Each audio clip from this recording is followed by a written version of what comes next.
Welcome everyone, welcome back to wonderful educational learning platform the SM academy. और आज हम लोग लेक्चर नंबर 2 को डिस्कस करने वाले from units and measurement chapter. हम लोग ने इसके पहले लेक्चर में डिस्कस किया था इंट्रोडक्शन, और हम लोग ने समझने की कोशिश किया था कि फिजिकल क्वांटिटी क्या होता है, और कुछ हम लोग ने यूनिट्स के टर्म को समझने की कोशिश किया था कि कैसे यूनिट्स जो होते हैं वो फिजिकल क्वांटिटी को और ज़्यादा अच्छी तरीके से एक्सप्रेस कर पाते, राइट। और आज के लेक्चर में हम लोग फिजिकल क्वांटिटीज़ को और डिटेल में डिस्कस करके हमारे कंसेप्ट को और ज़्यादा मजबूत बनाएंगे, और ज़्यादा हम लोग अपने नॉलेज को अपग्रेड करने वाले। तो आप लोगों को इस वीडियो को लास्ट तक देखना है और साथ में नोट्स भी बनाना है, और नोट्स बनाने के बाद आपको खुद रिवाइज करना है, खुद प्रैक्टिस करना है, बिकॉज आपके अलावा कोई और करने नहीं आएगा। Okay, so now without wasting our begin. Units and measurement में जो हम लोगों ने लास्ट टाइम पे फिजिकल क्वांटिटी को डिस्कस किया था, ये जो फिजिकल क्वांटिटी, इसी को आज हम लोग और डिटेल में डिस्कस करने वाले हैं।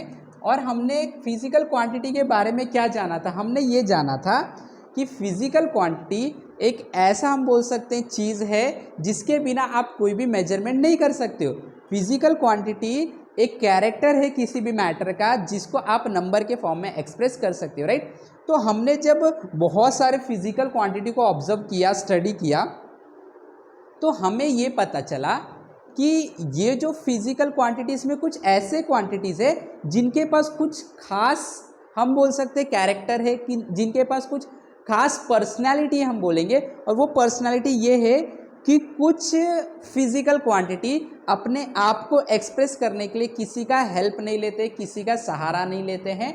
वो खुद के दम पे अपने पास वो कैरेक्टर, वो पर्सनैलिटी रखते हैं कि आप लोग उसको मेजर कर सकते हो। इसका मतलब क्या होता है? जो फिजिकल क्वांटिटी है, हम लोग ने इसके कुछ कैरेक्टर, कुछ पर्सनैलिटी के ऊपर हम लोग बोल सकते हैं कि हम लोग ने क्वांटिटीज़ को अलग अलग सेग्रीगेट किया, ओके। और हम लोग ने पाया कि उसके अंदर दो टाइप के क्वांटिटी होते हैं। एक होता है फंडामेंटल क्वांटिटी। कैसा होता है? Fundamental quantity. और जो दूसरा होता है वो होता है डिराइव क्वांटिटी। क्या होता है? डिराइव। आपको नाम से सब पता चल रहा होगा, राइट। Derive quantity. अगर फंडामेंटल है तो आप लोगों को पता है कि फंडामेंटल किसको बोलते हैं? जो एकदम पावरफुल होता है, जो स्टैंडर्ड होता है, उसको फंडामेंटल बोलते हैं, जिसको किसी और की ज़रूरत नहीं होती, राइट। तो ये जो फंडामेंटल क्वांटिटी है, ये ऐसे क्वांटिटी है जिनके मेजरमेंट के लिए आपको किसी और क्वांटिटी के ऊपर डिपेंड नहीं होना पड़ेगा। लाइक एग्जांपल लेते हैं हम लोग। जैसे मैं आपको एक एग्जांपल लेके बताऊंगा। अगर मैं आपको बोलता हूं कि एक क्वांटिटी है, फिजिकल क्वांटिटी, वो है लेंथ, ओके। तो अगर मेरे को आप बताओगे ये पेन के लेंथ को मेजर करने के लिए क्या टाइम का पता होना ज़रूरी है? क्या टेम्परेचर का पता होना ज़रूरी है? क्या इस पेन का मास पता होना ज़रूरी है? नहीं। अगर मुझे आपको बताना है इस पेन का हाइट क्या है, इस पेन का लेंथ क्या है, तो मुझे उसके लिए मास इसका पता होना नहीं ज़रूरी है। ना ही तो इसके पास जो लेंथ है वो लेंथ बताने के लिए टाइम मुझे देखना ज़रूरी है। मतलब कि इसका जो क्वांटिटी डिस्कस कर रहे हैं हम लोग, लेंथ, इसको बताने के लिए, इसको एक्सप्रेस करने के लिए और किसी फिजिकल क्वांटिटी का हेल्प नहीं लेना पड़ रहा है, डायरेक्ट हम लोग बता सकते हैं। तो यहाँ पे ये जो लेंथ है, जैसे अगर मैं आपको बोलता हूँ कि हमारे पास कोई ऑब्जेक्ट है, ये एक ऑब्जेक्ट है, इसका कुछ लेंथ है, राइट। इसका कुछ लेंथ है, लेट से हम लोग बोल देते हैं 5 सेंटीमीटर। 5 सेंटीमीटर। क्या इसके लेंथ को बताने के लिए क्या मुझे इसके मास का पता होना ज़रूरी है? बिल्कुल भी नहीं। इसका मास नहीं पता रहेगा तो भी मैं लेंथ आपको बता सकता हूँ। क्या टाइम का पता होना ज़रूरी कि इस टाइम पे क्या घड़ी में आपके टाइम हो रहा है? नहीं, बिल्कुल। क्या टेम्परेचर आज का क्या है बताना ज़रूरी? नहीं। इसका मतलब लेंथ एक ऐसा फिजिकल क्वांटिटी है जो अपने आप को एक्सप्रेस करने के लिए किसी और फिजिकल क्वांटिटी पे डिपेंड नहीं करता, और इसीलिए इसका एक खास नाम रखा गया है। इसके पास एक पर्सनैलिटी है। वो पर्सनैलिटी क्या है? इसकी पर्सनैलिटी है कि ये अपने आप को एक्सप्रेस करने के लिए किसी और के ऊपर डिपेंड नहीं होता। तो यहाँ पे मैं लिखूँगा the quantity, physical quantity basically. तो मैं यहाँ पे लिखूँगा the physical quantity which do not depend, right है ना। विच, वो डिपेंड नहीं करता है, विच डू नॉट क्या डिपेंड, बात समझ में आ रहा है, right. Which do not depend on other physical quantity, other physical क्या क्वांटिटी, किसके लिए? लेकिन उनके मेजरमेंट के लिए। For their measurement is called as। अब आप लोगों को इसके आगे का वर्ड सब लोगों को आता है, कभी इसको आपको याद करने की ज़रूरत नहीं पड़ती। Is called as fundamental quantity. कोई डाउट है? नहीं, बिल्कुल भी डाउट नहीं होगा। आप लोगों को कंसेप्ट परफेक्ट मिलेगा, आपको ध्यान देना है खाली। कुछ एग्जाम्पल अगर इसका आप लिखना चाहोगे तो आप बड़ा प्यारा प्यारा एग्जाम्पल आप लिख सकते हो। जैसे यहाँ पे आप लिख सकते हो मास, आप लिख सकते हो टाइम, आप लिख सकते हो लेंथ, एक्सेट्रा। ठीक है, यह हमारा हो गया फिजिकल क्वांटिटी जो किसी और क्वांटिटी पे डिपेंड नहीं करता। वो कौन सा है? Fundamental quantity. ठीक है, अब हम लोग क्या करते हैं, आगे बढ़ते हैं और हम लोग अब दूसरे चीज़ को डिस्कस करने की कोशिश करते हैं। अब यहाँ पे देखो डिराइव क्वांटिटी है। अब डिराइव क्वांटिटी क्या होगा, इसका उल्टा समझ लो। अब ये ऐसे फिजिकल क्वांटिटी है जिनको दूसरे और की, किसी और की मदद लगती है। ये लोग सेल्फ डिपेंडेंट नहीं है, किसी और के ऊपर डिपेंड होते हैं इन लोग। ये लोग अभी अपने पाँव पे नहीं खड़े हैं, ये लोगों को किसी और की ज़रूरत पड़ रही है। तो ऐसी फिजिकल क्वांटिटी जिसको मेजरमेंट करने के लिए, जिसको मेजर करने के लिए फंडामेंटल क्वांटिटी के ऊपर डिपेंड करना पड़ता है या तो किसी और क्वांटिटी के ऊपर डिपेंड करना पड़ता है, उसे हम बोलते हैं डिराइव क्वांटिटी। अब पहले एग्जांपल से समझेंगे। जैसे एक क्वांटिटी मैं आपको बता देता हूँ, वेलोसिटी। अगर मुझे बताना, ये देखो ऐसे जा रहा था और गया, वहाँ तक पहुँच गया। अब मुझे सामने बताना है कि ये क्या वेलोसिटी से आया, तो मुझे इसकी वेलोसिटी बताने के लिए इसका डिस्प्लेसमेंट और टाइम कितना लगा दोनों पता होना चाहिए, नहीं तो मैं इसकी वेलोसिटी को नहीं बता पाऊंगा। क्योंकि आप लोगों ने पढ़ा वेलोसिटी का फॉर्मूला क्या होता है, वेलोसिटी का फॉर्मूला होता है डिस्प्लेसमेंट अपॉन टाइम। यानी कि अगर मेरे को वेलोसिटी को एक्सप्रेस करना है कि कितने तेजी से वो चीज़ आगे गया था, तो मुझे पता होना चाहिए कि उसने डिस्प्लेसमेंट कितना किया और उसने उस डिस्प्लेसमेंट के लिए टाइम कितना लिया, राइट। अगर वो दो चीज़ नहीं पता है तो मैं वेलोसिटी नहीं बता पाऊंगा। और डिस्प्लेसमेंट क्या है, लेंथ, फंडामेंटल क्वांटिटी। टाइम क्या है, फंडामेंटल क्वांटिटी। यानी कि ये क्वांटिटी अपने आप को एक्सप्रेस करने के लिए फंडामेंटल क्वांटिटी के ऊपर डिपेंड कर रहा है, और इसीलिए इसका प्यारा सा हम लोग जो नाम रखेंगे वो रखेंगे डिराइव क्वांटिटी। बात समझ में आया? परफेक्ट। चलो अब इसको भी लिख लेते हैं। तो हम लिखेंगे द फिजिकल क्वांटिटी। बात समझ में आ रहा है हम लोगों को, राइट? कंसेप्ट डेवलप हो रहा है। The physical quantity which depend on, physical quantity which depends on, right, other physical quantity. Other physical quantity fundamental भी हो सकता है, डिराइव भी हो सकता है, दोनों के ऊपर डिपेंड कर सकते हैं। अदर फंडामेंटल क्वांटिटी लिख, एक काम करता हूँ फिजिकल लिख देता हूँ, फंडामेंटल पे भी डिपेंड कर, मोस्टली फंडामेंटल पे डिपेंड करते हैं, ठीक है। ऑन अदर फिजिकल क्वांटिटी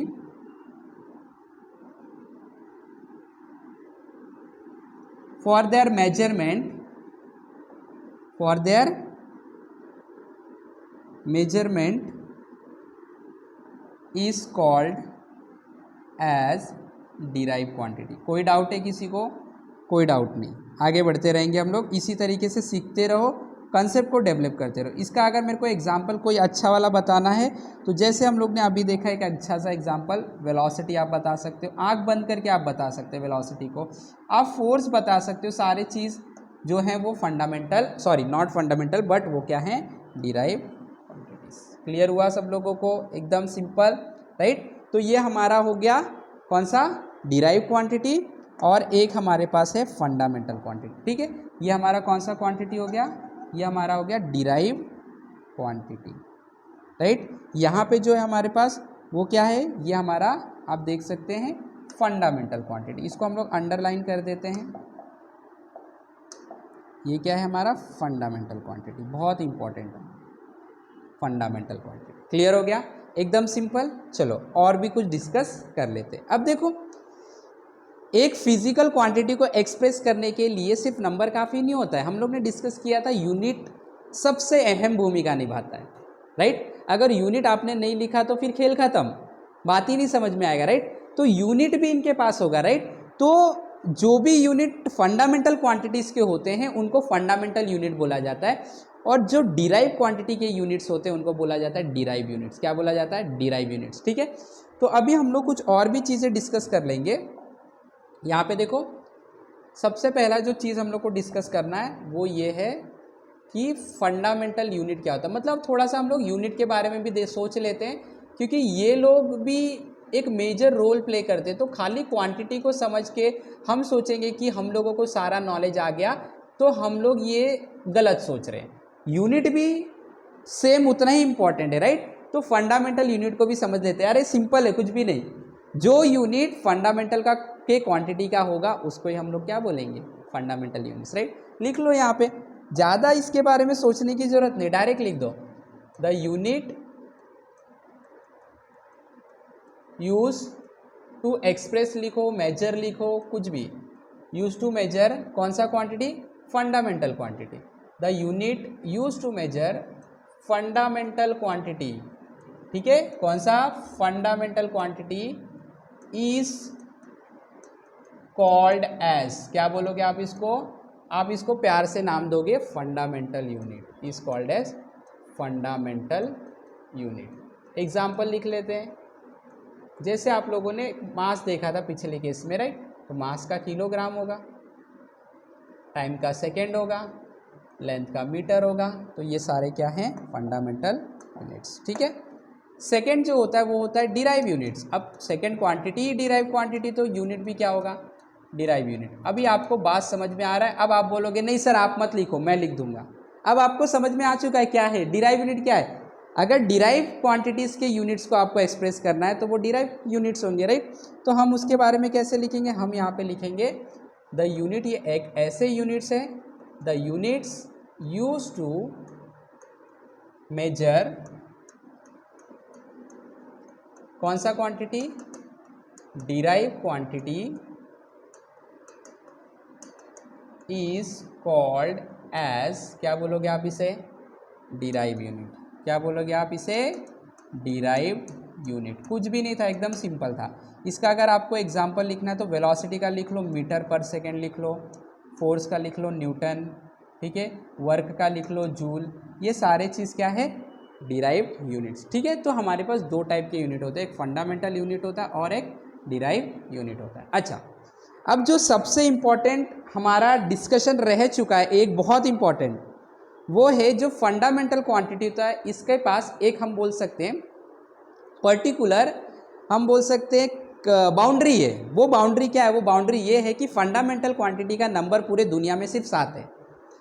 और डिराइव क्वांटिटी कितने हैं, तो डिराइव क्वांटिटी बहुत सारे हैं और नए नए डिराइव क्वांटिटी डेली बनते हैं। डिराइव मतलब बनेंगे, डिराइव किया गया है, बनाया गया है, तो बहुत सारे नए क्वांटिटी डेली बनते हैं। तो डिराइव क्वांटिटी का काउंटिंग जो है वो बहुत सारा है। फंडामेंटल का काउंटिंग 6 है और उसको हम लोग डिस्कस कर लेते हैं। तो जो फंडामेंटल क्वांटिटीज़ होते हैं, कौन से क्वांटिटीज़, फंडामेंटल।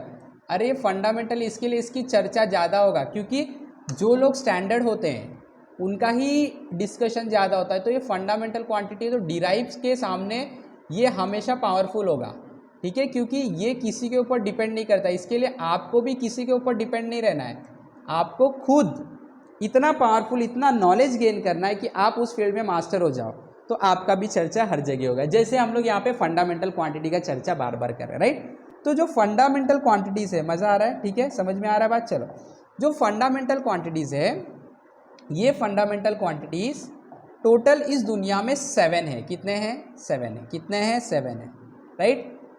और इसका हम लोग यहाँ पे थोड़ा सा ग्रुप बना के इसको समझ लेते हैं। ग्रुप का मतलब एक टेबुलर फॉर्म में समझेंगे, ग्रुप नहीं, अलग हम लोग सेग्रीगेट नहीं कर रहे कुछ, ठीक है।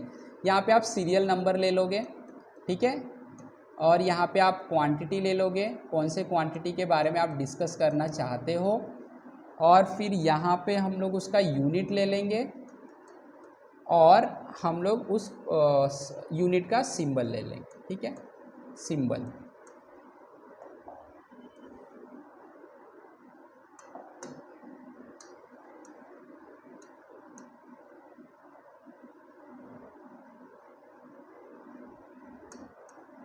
तो थोड़ा मैं एडजस्टमेंट कर लेता हूँ, अपने पास भरपूर जगह है, कोई दिक्कत नहीं हम लोगों को, ठीक है। चलो स्टार्ट करें। 7 है तो 7 हम लोग क्या करते हैं, इसके अंदर 7 के हिसाब से टेबल बना लेते हैं। शायद 7 नहीं हो पाएगा, ठीक है, जितना हो पाएगा उतना कर लेंगे। 2 हो गया, 3 हो गया, 4 और 5 हो गया, 6 और 7 नीचे बिठा लेते हैं।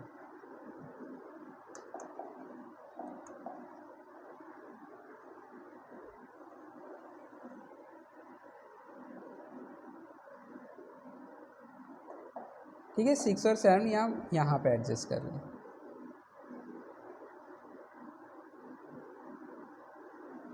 सिक्स और 7, ठीक है, चलो स्टार्ट करते हैं हम लोग। ओके, तो सीरियल नंबर 1,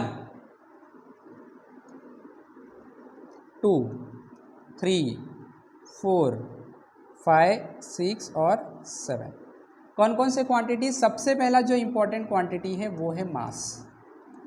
या तो लेंथ से भी स्टार्ट कर सकते हैं, कोई प्रॉब्लम नहीं। लेंथ है, जो मैं फंडामेंटल क्वांटिटी लिख रहा हूँ उसको देखना है। मास, लेंथ हो गया आपका, टाइम हो गया, टेम्परेचर हो गया, इलेक्ट्रिक करंट,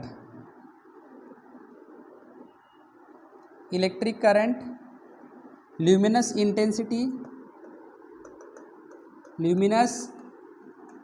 इंटेंसिटी और लास्ट है अमाउंट ऑफ सब्सटेंस।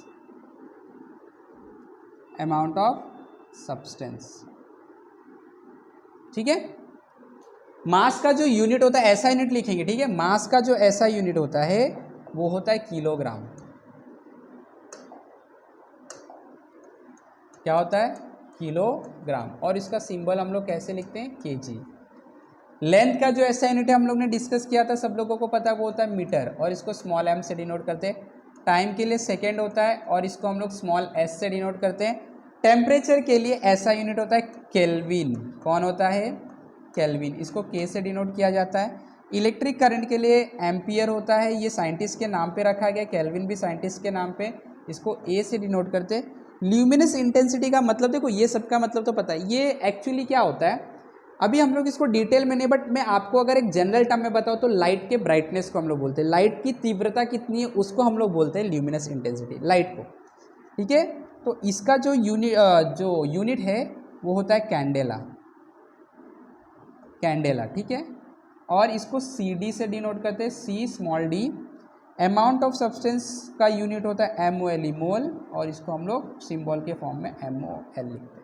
तो this is some of the important thing. और आपको ये बात याद रखना है, पूरे यूनिवर्स में, पूरे ब्रह्मांड में हमारे पास सिर्फ और सिर्फ 7 फंडामेंटल क्वांटिटी, ये वो पावरफुल क्वांटिटीज है जो अपने आप को एक्सप्रेस करने के लिए किसी और फंडामेंटल क्वांटिटी पे डिपेंड नहीं होते हैं। ओके, तो आप लोगों को ये 7 फंडामेंटल क्वांटिटीज याद रखना है, इनके यूनिट भी याद रखना है, सिंबल भी याद रखना है, इंपॉर्टेंट है।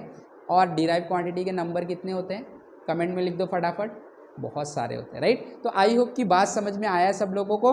एक नोट्स आई होप कि आप लोग ने बना लिया है, उसको खुद आप प्रैक्टिस कर लो, अच्छे से कंसेप्ट डेवलप कर लो। कोई भी डाउट है तो डिस्क्रिप्शन में मैंने चैनल दिया है, वो चैनल पे ज्वाइन हो जाना है और आपको वो चैनल के थ्रू व्हाट्सएप ग्रुप में आके डिस्कशन करना है। आपका जो भी डाउट है वो क्लियर कर दिया जाएगा। क्लियर? तो हमारे साथ जुड़े रहे, सीखते रहे। Have wonderful day, have wonderful learning. Thank you very much.